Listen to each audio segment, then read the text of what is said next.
mentality kita cakap staff lah mentality staff dia datang sebab dia nakkan duit, betul tak? Mana-mana pun tak ada orang yang nak asal pula aku datang sini bukan sebab aku nak susahkan kau, aku datang sebab aku nak duit. Tetapi itu tak ada pada dia.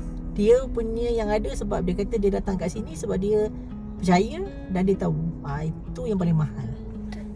Aduh, benda tak nampak lagi pun nak jadi kat depan, tapi dia still loyal. Itu je cerita dia. Saya meraihkan lah semua orang punya perangai, dan saya percaya dia juga sedang proses perangai bos dia macam mana kan. Jadi saling proses lah. Cuma yang paling penting kat sini, kita tak boleh cari perfect. Kita kena, kalau nak perfect, mana ada orang perfect. Kadang-kadang kita nak ini, our expectation macam ni, tapi kita dapat macam ni. So benda-benda macam ni lah yang kita kena adapt. Kadang-kadang I expect macam ni, dia pun expect macam ni, tapi kadang-kadang benda expectation tu tak berlaku. So macam mana lah kita nak sync-kan benda tu? Itu yang paling best sebenarnya. Kadang-kadang cabaran-cabaran ni juga bagus juga. Ada kalau normal sangat, biasa sangat pun macam tak ada excitement kan, macam lancar je. Tapi terlebih banyak excitement pun serabut juga. Dia macam ni je lah.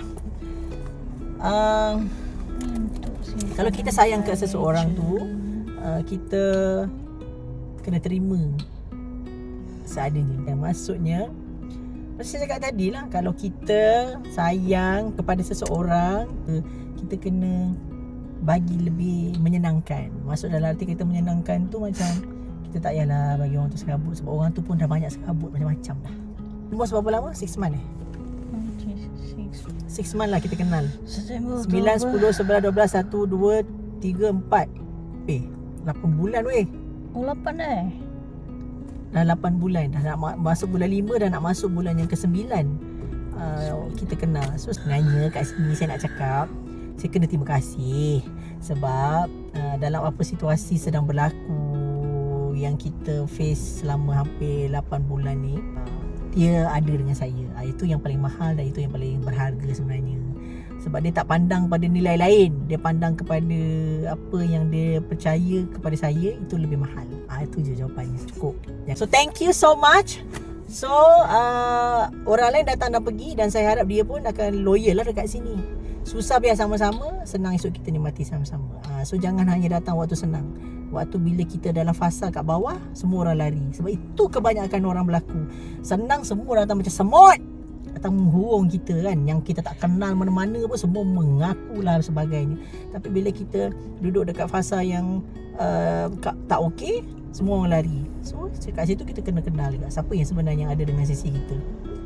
Tapi kadang-kadang macam saya cakap, kita tak boleh ada expectation yang macam-macam. Kita cuma sedang belajar. Kita kena jadi air, menyelusuri setiap lekuk-liku tu. Ikut je air tu pergi macam mana. Belok kanan, kanan. Belok kiri, kiri. Itu lagi best.